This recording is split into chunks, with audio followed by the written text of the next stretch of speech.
ദക്ഷിണേന്ത്യൻ രാഷ്ട്രീയ ഭൂമികയിൽ വരാനിരിക്കുന്ന 2026 നിയമസഭാ തെരഞ്ഞെടുപ്പുകൾ ഒരേ സമയം 3 സംസ്ഥാനങ്ങളിൽ നടക്കുന്നു എന്നത് കേവലം ഒരു യാദൃശ്ചികം മാത്രമല്ല, മറിച്ച് ഇന്ത്യൻ രാഷ്ട്രത്തിന്റെ ഗതിവിധികൾ നിർണ്ണയിക്കുന്നതിൽ ഒരു വലിയ പോരാട്ടത്തിന് കൂടി തുടക്കമിടുകയാണ്. കേരളം, തമിഴ്നാട്, പുതുച്ചേരി എന്ന 3 സംസ്ഥാനങ്ങളും 2026 ഏപ്രിലിൽ തെരഞ്ഞെടുപ്പ് നേരിടുമ്പോൾ കോൺഗ്രസ് ഈ അവസരത്തെ തങ്ങളുടെ രാഷ്ട്രീയ പുനരുജ്ജീവനത്തിനുള്ള വലിയൊരു തന്ത്രമായിട്ടാണ് കണക്ക് കൂട്ടുന്നത്. കാലങ്ങളായി ദക്ഷിണേന്ത്യയിൽ വളർന്നു കിടക്കുന്ന സംഘടനാ സംവിധാനത്തെ ഉത്തേജിപ്പിക്കാനും പ്രാദേശിക കക്ഷികൾക്ക് കീഴിൽ രണ്ടാം നിരക്കായി ഒതുങ്ങിക്കൂടേണ്ടി വരുന്ന സാഹചര്യം ഒഴിവാക്കാനുമാണ് പാർട്ടി ഇപ്പോൾ ലക്ഷ്യമിടുന്നത്.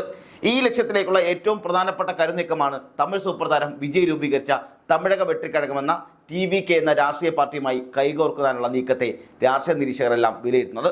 തമിഴ്നാട്ടിലെയും പുതുച്ചേരിയിലെയും നിലവിലുള്ള രാഷ്ട്രീയ സമവാക്യങ്ങളെ പാടെ മാറ്റിമറിക്കാൻ പോകുന്ന ഒരു മഹാവിസ്ഫോടനത്തിന് കോൺഗ്രസ് തയ്യാറെടുക്കുന്നു എന്നുള്ളതും വ്യക്തമാണ്. തമിഴ്നാട്ടിലെ നിലവിലെ രാഷ്ട്രീയ സാഹചര്യം പരിശോധിക്കുമ്പോൾ കോൺഗ്രസ് നേരിടുന്ന ഏറ്റവും വലിയ വെല്ലുവിളി ഭരണപങ്കാളിത്തം ഇല്ലായ്മ തന്നെയാണ്. ദ്രാവിഡ മുന്നേറ്റ ഘടകം എന്ന TMKയും നയിക്കുന്ന സഖ്യത്തിന്റെ ഭാഗമാണെങ്കിലും മന്ത്രിസഭയിൽ കോൺഗ്രസിന് യാതൊരുവിധ പങ്കുമില്ല. പുറത്തുനിന്ന് പിന്തുണ നൽകുന്ന ഒരു പാർട്ടി എന്ന നിലയിൽ നിന്നും മാറി ഭരണത്തിന്റെ ഭാഗമാകാൻ തമിഴ്നാട്ടിലെ നേതാക്കൾക്ക് വലിയ താല്പര്യമുണ്ട്. ഈ അവസരത്തിലാണ് വിജയ് എന്ന പുതുശക്തി രാഷ്ട്രീയത്തിലേക്ക് പ്രവേശിക്കുന്നത്. വിജയുടെ പാർട്ടി തമിഴ്നാട്ടിൽ വലിയൊരു തരംഗം സൃഷ്ടിക്കുമെന്നത് കാര്യം ഉറപ്പ് തന്നെയാണ്. TVK നേതൃത്വം കോൺഗ്രസ് നൽകിയിരിക്കുന്ന ഏറ്റവും വലിയ ഓഫർ എന്നത് അധികാരത്തിലെത്തിയാൽ ഭരണത്തിൽ തുല്യ പങ്കാളിത്തം നൽകാം എന്നത് തന്നെയാണ്. മുഖ്യമന്ത്രി പദം അടക്കമുള്ള വാഗ്ദാനങ്ങൾ മുന്നിൽ വന്നതോടെ തമിഴ്നാട്ടിലെ പ്രബലരായ കോൺഗ്രസ് നേതാക്കൾ TVK സഖ്യത്തിനായി ഹൈക്കമാൻഡിൽ സമ്മർദ്ദം ചെലുത്തി തുടങ്ങിയിട്ടുമുണ്ട്. സ്റ്റാലിനുമായി രാഹുൽ ഗാന്ധിക്കുള്ള വ്യക്തിപരമായ സൗഹൃദത്തെക്കാൾ ഉപരിയായി പാർട്ടിയുടെ വളർച്ചയ്ക്കും അധികാരം പങ്കിടുന്നതിനുമാണ് പ്രാദേശിക നേതാക്കളെല്ലാം മുൻഗണന നൽകുന്നത്. DMK ഭരണത്തിനെതിരെ തമിഴ്നാട്ടിൽ രൂപപ്പെട്ടു വരുന്ന ഭരണവിരുദ്ധ വികാരം വിജയ് എന്ന യുവ നേതാവ് മുതലെടുക്കുമെന്നാണ് കോൺഗ്രസിന്റെ കണക്കുകൂട്ടൽ. വിജയുടെ രാഷ്ട്രീയ നിലപാടുകൾ ദ്രാവിഡ രാഷ്ട്രത്തോട് ചേർന്ന് നിൽക്കുന്നതാണെങ്കിലും കുടുംബവാഴ്ചയ്ക്കും അഴിമതിക്കുമെതിരെയുള്ള അദ്ദേഹത്തിന്റെ പോരാട്ടം ജനങ്ങളെ ആകർഷിക്കുന്നുമുണ്ട്. പ്രത്യേകിച്ചും യുവാക്കൾക്കിടയിൽ വിജയ്ക്കുള്ള സ്വീകാര്യത വോട്ടുകളായി മാറുമെന്ന കാര്യത്തിൽ കോൺഗ്രസിന് യാതൊരു സംശയവുമില്ല. രാഹുൽ ഗാന്ധിയുടെ വിശ്വസ്തർ വിജയുമായി നേരിട്ട് ചർച്ചകൾ നടത്തിയത് DMK കേന്ദ്രങ്ങളിൽ വലിയ ആശങ്കയും സൃഷ്ടിച്ചിട്ടുമുണ്ട്. മുമ്പെങ്ങുമില്ലാത്ത വിധം DMK കോൺഗ്രസ് ബന്ധം ഉലയുന്ന കാഴ്ചയാണ് ഇപ്പോൾ കാണാൻ കഴിയുന്നത്.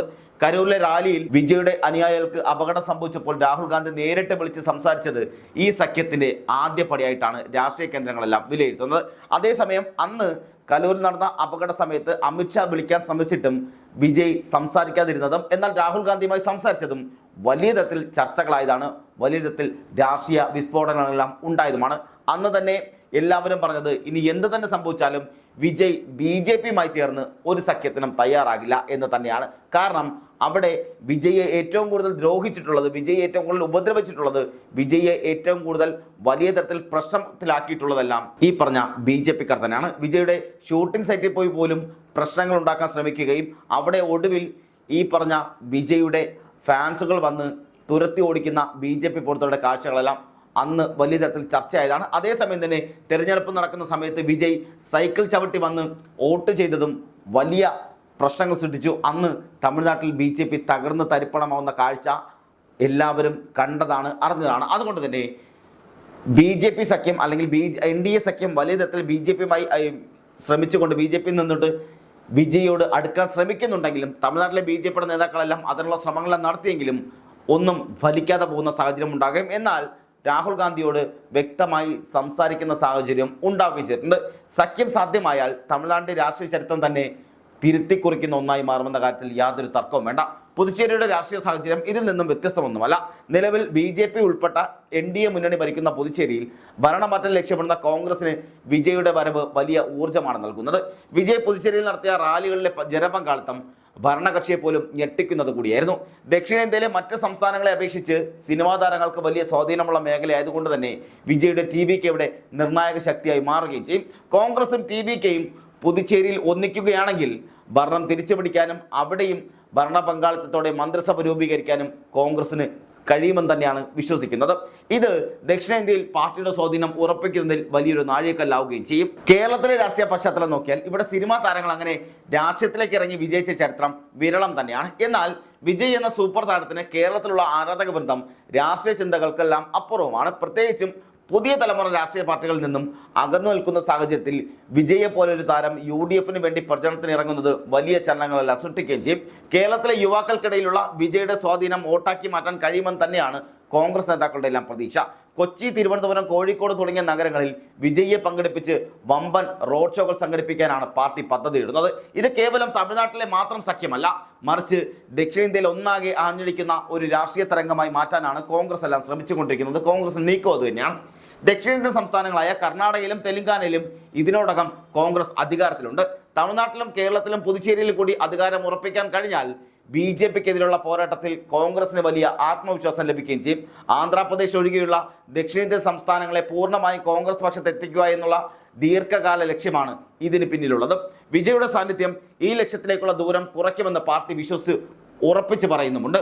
തമിഴ്നാട്ടിലെ കോൺഗ്രസ് നേതാക്കൾ ഹൈക്കമാൻഡിന് മുന്നിൽ വച്ചിരിക്കുന്ന റിപ്പോർട്ട് പ്രകാരം വിജയ് കൂടെ ഉണ്ടെങ്കിൽ DMK ഇല്ലാതെ തന്നെ തമിഴ്നാട് ഭരണം പിടിച്ചെടുക്കാമെന്നാണ് ഇത് അവർ ആവർത്തിച്ച് പറയുകയും ചെയ്യുന്നുണ്ട്. ഇത് ദേശീയ തലത്തിൽ തന്നെ കോൺഗ്രസിന്റെ വിലപേശൽ ശേഷിയെ വർദ്ധിപ്പിക്കുകയും ചെയ്യും. വിജയ് തന്റെ സിനിമാ ജീവിതത്തിന് അന്ത്യം കുറിച്ച് പൂർണ്ണമായ രാഷ്ട്രീയത്തിലേക്ക് ഇറങ്ങുന്നത് വളരെ ആസൂത്രിതമായ നീക്കത്തോടെയാണ്. അദ്ദേഹത്തിന്റെ ജനനായകൻ എന്ന ദളപതിയുടെ അവസാന ചിത്രത്തിൽ ഓഡിയോ ലോഞ്ചിൽ അദ്ദേഹം പറഞ്ഞത്, എനിക്ക് വേണ്ടി എല്ലാം തന്ന നിങ്ങൾക്ക് വേണ്ടി ഞാൻ സിനിമ ഇതാ ഉപേക്ഷിക്കുകയാണ് എന്നാണ്. അങ്ങനെ പറഞ്ഞുകൊണ്ടാണ് വിജയ് തൻ്റെ സിനിമാ ലോകത്തോടുള്ള വിട പറച്ചിൽ നടത്തിയത്. ആ വിട പറച്ചിലിന് ശേഷം ചെന്നൈയിലെത്തിയ അദ്ദേഹത്തെ കാണാനായി തടിച്ചുകൂടിയ ആരാധക ബന്ധങ്ങളുടെ ഉന്തിലും തള്ളിലും തിരക്കിനുമിടയിൽ വിജയ് താഴെ വീണു പോകുന്ന സാഹചര്യം ഉണ്ടാവുകയും അവിടെ സുരക്ഷാ ക്രമീകരണങ്ങളെല്ലാം പാലിക്കപ്പെടാൻ പറ്റാത്ത സാഹചര്യത്തിലേക്ക് വരെ നീങ്ങുന്ന സാഹചര്യമുണ്ടായി. അങ്ങനെ വിജയ് ഒരു ക്രൗഡ് പുള്ളറായി നിൽക്കുന്ന ഈ സാഹചര്യത്തിൽ കോൺഗ്രസ് വിജയ്ക്കൊപ്പം ചേർന്നാൽ, അല്ലെങ്കിൽ വിജയുടെ പാർട്ടി കൂടി കോൺഗ്രസിനൊപ്പം നിന്നാൽ അത് കോൺഗ്രസിന് വലിയ പുതുജീവൻ നൽകുമെന്ന കാര്യത്തിൽ യാതൊരു തർക്കം വേണ്ട. അങ്ങനെ അത്രത്തോളം മുന്നോട്ട് പോകുന്ന സാഹചര്യത്തിലാണ് വിജയെ ഇപ്പോഴിതാ ഇന്ത്യ മുന്നണിക്കൊപ്പം ചേർത്ത് നിർത്താനായി ശ്രമിച്ചുകൊണ്ടിരിക്കുന്നത്. അദ്ദേഹത്തിന്റെ അവസാന ചിത്രമായ ജനനായകൻ രാഷ്ട്രീയ പശ്ചാത്തലത്തിലുള്ള സിനിമയാണെന്ന സൂചനകൾ വോട്ടർമാരെ സ്വാധീനിക്കാൻ ലക്ഷ്യമിട്ടുള്ളത് കൂടിയാണ്. ഈ സിനിമയുടെ പ്രചരണത്തിന്റെ ഭാഗമായി മലേഷ്യയിൽ നടന്ന പരിപാടിയിൽ കണ്ട ജനസാഗരം എന്ന് പറയുന്നത് ലോകമെമ്പാടുമുള്ള തമിഴ് ജനത അദ്ദേഹത്തെ എങ്ങനെ കാണുന്നു എന്നതിന്റെ തെളിവുകൾ കൂടിയാണ്. 1 ലക്ഷത്തിലധികം ആളുകൾ തടിച്ചുകൂടിയ മലേഷ്യൻ താരനിര അന്താരാഷ്ട്ര മാധ്യമങ്ങളിൽ വരെ വലിയ വാർത്തയാകുന്ന സാഹചര്യമുണ്ടായി. ഇന്ത്യയിലെ മറ്റൊരു രാഷ്ട്രീയ നേതാവിനും ലഭിക്കാത്ത വിധത്തിലുള്ള ഈ വൻ സ്വീകാര്യത കോൺഗ്രസ് നേതൃത്വത്തെ വിജയുമായി കൂടുതൽ അടുപ്പിക്കാനും പ്രേരിപ്പിക്കുകയും ചെയ്യുന്നുണ്ട്. സഖ്യം യാഥാർത്ഥ്യമായാൽ അത് BJPയുടെ ദക്ഷിണേന്ത്യൻ മോഹങ്ങൾക്ക് വലിയ തിരിച്ചടിയുമാകും. തമിഴ്നാട്ടിലും കേരളത്തിലും വേരുറപ്പിക്കാൻ ശ്രമിക്കുന്ന BJPയെ പ്രതിരോധിക്കാൻ വിജയുടെ ജനപ്രീതിക്ക് കഴിയുമെന്ന് തന്നെയാണ് കോൺഗ്രസ് ഉറച്ചു വിശ്വസിക്കുന്നത്. DMKയുമായുള്ള വർഷങ്ങൾ നീണ്ട ബന്ധം അവസാനിപ്പിക്കുക എന്നത് കോൺഗ്രസിനെ സംബന്ധിച്ച് വലിയൊരു റിസ്ക് ആണെങ്കിലും ഭാവിയിൽ പാർട്ടിയുടെ നിലനിൽപ്പിന് അത് അനിവാര്യമാണെന്നാണ് ഭൂരിഭാഗം നേതാക്കളുടെയും അഭിപ്രായം. തമിഴ്നാട്ടിൽ സ്വന്തം കാലിൽ നിൽക്കാനും അധികാരത്തിൽ പങ്കാളിയാകാൻ ലഭിക്കുന്ന ഈ സുവർണാവസരം നഷ്ടപ്പെടുത്താൻ കോൺഗ്രസ് തയ്യാറാവുകയുമില്ല. വരും ദിവസങ്ങളിൽ സഖ്യം സംബന്ധിച്ച കൂടുതൽ ചർച്ചകൾ നടക്കാനിരിക്കെ ദക്ഷിണേന്ത്യൻ രാഷ്ട്രീയത്തിൽ വലിയൊരു മാറ്റത്തിന്റെ കാറ്റാണ് വീശിക്കൊണ്ടിരിക്കുന്നത്. മറ്റൊന്നിവിടെ എടുത്തു പറയേണ്ട വേറൊരു കാര്യം, രാഹുൽ ഗാന്ധിയുമായി BJക്ക് നല്ല തരത്തിലുള്ള ബന്ധമാണുള്ളത്. കാരണം രാഹുൽ ഗാന്ധി പ്രതിപക്ഷ നേതാവായി അധികാരമേറ്റപ്പോൾ ആദ്യം വിഷയത നടന്മാരിലൊരാൾ വിജയാണ്. വിജയ് തൻ്റെ രാഷ്ട്രീയ പ്രവേശനം പ്രഖ്യാപിച്ചതിന് ശേഷം ആദ്യമായി ഒരു പാർട്ടിയുടെ നേതാവിന് വേണ്ടിയിട്ട് അഭിനന്ദനങ്ങൾ അറിയിക്കുന്നുണ്ടെങ്കിൽ, ആശംസകൾ അറിയിച്ചിട്ടുണ്ടെങ്കിൽ അത് രാഹുൽ ഗാന്ധിക്ക് വേണ്ടി മാത്രമാണ്. അതുകൊണ്ട് തന്നെ രാഹുൽ ഗാന്ധി വിജയുമായുള്ള ബന്ധം വളരെ അനിഷേധ്യമായ രീതിയിൽ നല്ല രീതിയിൽ മുന്നോട്ട് പോകുന്നൊരു ബന്ധം കൂടിയാണ്. അതുകൊണ്ട് തന്നെ രാഹുൽ ഗാന്ധി പറഞ്ഞാൽ വിജയ്ക്ക് നിഷേധിക്കാൻ സാധിക്കുകയുമില്ല. അതുപോലെ വിജയ് പറഞ്ഞാൽ രാഹുൽ ഗാന്ധിക്കും നിഷേധിക്കാൻ സാധിക്കാത്ത ബന്ധവുമുണ്ട്. അവിടെ സ്റ്റാലിനുമായും രാഹുൽ ഗാന്ധിക്ക് അതുപോലെ അടുത്ത സഹോദര ബന്ധം നിൽക്കുമ്പോഴും രാഹുൽ ഗാന്ധിയും അതുപോലെ സ്റ്റാലിനും പരസ്പരം സഹോദരങ്ങളാണെന്ന് പറയുമ്പോഴും ഇവിടെ വിജയുമായുള്ള സഖ്യത്തിലുള്ള കോപ്പുകൾ ഒരു ഭാഗത്ത് ചേർന്നുകൊണ്ടിരിക്കുകയാണ്. കോൺഗ്രസിന്റെ വളർച്ചയ്ക്ക് വിജയുമായുള്ള ബന്ധം നല്ലതെന്ന് തന്നെയാണ് കോൺഗ്രസ് നേതാക്കളെല്ലാം പറഞ്ഞു വെക്കുന്നതും. വിജയുടെ രാഷ്ട്രീയ പ്രവേശനം തമിഴ്നാട്ടിലെ ദ്രാവിഡ കർഷകർക്കിടയിൽ, ദ്രാവിഡ കക്ഷികൾക്കെല്ലാം ഇടയിൽ വലിയ ചർച്ചകൾക്ക് വഴിവെച്ചിട്ടുമുണ്ട്. DMKയുടെ തകർച്ചയോടെ രൂപപ്പെട്ട പ്രതിപക്ഷ ശൂന്യത നികത്താൻ TVKക്ക് കഴിയുമെന്ന് ഭൂരിഭാഗം ആളുകളും കരുതുന്നുമുണ്ട്. ഈ സാഹചര്യത്തിൽ കോൺഗ്രസ് പോലുള്ള ഒരു ദേശീയ പാർട്ടി കൂടെയുള്ളത് വിജയ്ക്കും ഗുണകരമാകും. ദേശീയ തലത്തിലുള്ള അംഗീകാരവും പരിചയസമ്പന്നനായ നേതാക്കളുടെ പിന്തുണയും ലഭിക്കുന്നത് പുതിയൊരു പാർട്ടി എന്ന നിലയിൽ TVKയുടെ വളർച്ചയെ വലിയ വിധത്തിൽ സഹായിക്കുകയും ചെയ്യും. ചുരുക്കത്തിൽ 2026 തെരഞ്ഞെടുപ്പ് വെറുമൊരു അധികാര കൈമാറ്റം മാത്രമല്ല, മറിച്ച് ദക്ഷിണേന്ത്യൻ രാഷ്ട്രീയത്തിലെ പുതിയൊരു യുഗപ്പിറവിക്കാണ് സാക്ഷ്യം വഹിക്കാൻ പോകുന്നത്. കോൺഗ്രസ് TVK സഖ്യമെന്ന ആശയം യാഥാർത്ഥ്യമായാൽ അത് ഇന്ത്യൻ രാഷ്ട്രീയത്തിലെ തന്നെ ഏറ്റവും വലിയ പരീക്ഷണങ്ങളിലൊന്നായി മാറുകയും ചെയ്യും. ഇതിന്റെ പ്രതിഫലനം കേരളത്തിലും പുതുച്ചേരിയിലും പ്രതിഫലിക്കുമെന്ന കാര്യത്തിൽ യാതൊരു സംശയവും വേണ്ട. ഈ തന്ത്രപരമായ നീക്കത്തിലൂടെ ദക്ഷിണേന്ത്യയാകെ പിടിച്ചെടുക്കാനുള്ള കോൺഗ്രസിന്റെ സ്വപ്നം എത്രത്തോളം വിജയിക്കുമെന്ന് കാത്തിരുന്ന് കാണേണ്ട കാര്യം കൂടിയാണ്.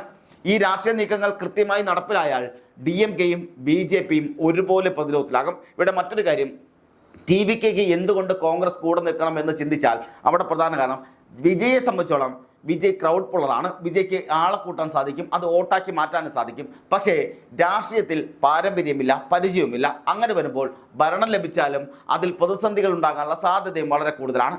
അങ്ങനെ വരുമ്പോൾ വലിയ തരത്തിൽ സ്വീകാര്യതയുള്ള ഒരുപക്ഷെ വലിയ സ്വാധീനമുള്ള ഒരു ദേശീയ പാർട്ടിയായ കോൺഗ്രസിനെ ഒപ്പം നിർത്തിയാൽ പരിചയസമ്പന്നരായ നിരവധി നേതാക്കൾ ഒപ്പമുണ്ടാവുകയും അവരുടെ ഉപദേശങ്ങളും അവരുടെ ശാസനങ്ങളും എല്ലാം ഏറ്റ് വിജയ്ക്ക് നല്ല രീതിയിൽ ഭരണത്തിൽ മുന്നോട്ട് പോകാൻ സാധിക്കുകയും അത് വലിയ തരത്തിൽ ഭരണ നേട്ടങ്ങൾ ഉണ്ടാക്കാൻ സാധിക്കുകയും ചെയ്യും. പക്ഷെ അല്ലാതെ വരുമ്പോൾ അവിടെ വിജയ് സംബന്ധിച്ചോളം രാഷ്ട്രീയത്തിൽ പുതുതാണ്, കുഞ്ഞുകുട്ടിയാണ്. അതുകൊണ്ട് തന്നെ അവിടെ പരിചയസമ്പന്നത ഇല്ലാത്ത തന്നെ വലിയ തരത്തിൽ പ്രശ്നങ്ങൾ ഉണ്ടാകാനുള്ള സാധ്യതയുണ്ട്. ഒരുപക്ഷെ ഒരു സംസ്ഥാനത്ത് ഒന്നടങ്കം ഭരിക്കുന്ന മന്ത്രിയായി വിജയ് മാറുമ്പോഴും അവിടെ സാഹചര്യങ്ങൾ അനുസരിച്ച് നോക്കുമ്പോൾ അവിടെ ഈ പരിചയ ഇല്ലായ്മ കൊണ്ട് തന്നെ ചില പാളിച്ചകൾ ഉണ്ടാകാനുള്ള സാധ്യതയും അത് മറ്റു പാർട്ടികൾ വലിയ തരത്തിൽ ആഘോഷിക്കാനുള്ള സാധ്യതകളും കൂടുതലാണ്. പക്ഷേ കോൺഗ്രസിനൊപ്പമാണ് നിൽക്കുന്നതെങ്കിൽ അത് വിജയ്ക്ക് ഗുണമായി മാത്രമേ മാറുകയുമുള്ളൂ. അങ്ങനെ വരുമ്പോൾ വിജയെ സംബന്ധിച്ചോളവും കോൺഗ്രസിനൊപ്പം ചേരുക എന്നുള്ളതും നല്ലൊരു പരീക്ഷണം തന്നെയാണ്. കേരളത്തിൽ LDFനും ഇത് വലിയ പ്രതിരോധം സൃഷ്ടിക്കുമെന്ന കാര്യത്തിൽ യാതൊരു തർക്കം വേണ്ട. കേരളത്തിൽ LDFനും ഇത് വലിയ വെല്ലുവിളി തന്നെ ഉയർത്തുകയും ചെയ്യും. യുവാക്കളുടെ വലിയൊരു വോട്ട് വിജയുടെ സ്വാധീനത്താൽ മാറ്റിമറിക്കപ്പെടാമെന്നും രാഷ്ട്രീയ നിരീക്ഷകർ പങ്കുവെക്കുന്നുണ്ട്. ഇവിടെ ഈ പറഞ്ഞ സ്വാധീനം, അതായത് വിജയ്ക്ക് വലിയ തരത്തിൽ കേരളത്തിലടക്കം വലിയ സ്വാധീനം ഉള്ളതുകൊണ്ട് തന്നെ യുവാക്കളുടെ വോട്ട് വിജയിലേക്ക് മാറാനുള്ള സാധ്യതയും ഇവർ കാണുന്നുമുണ്ട്.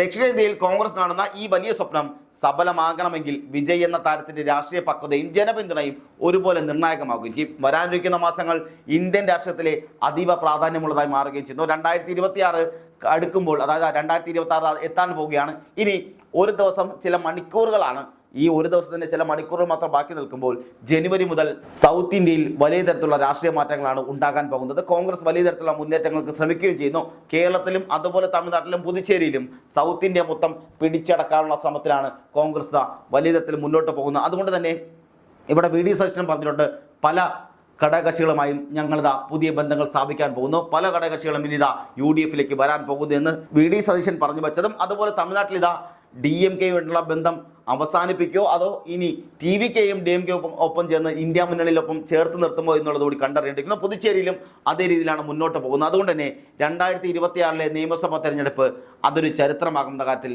യാതൊരു സംശയവും വേണ്ട.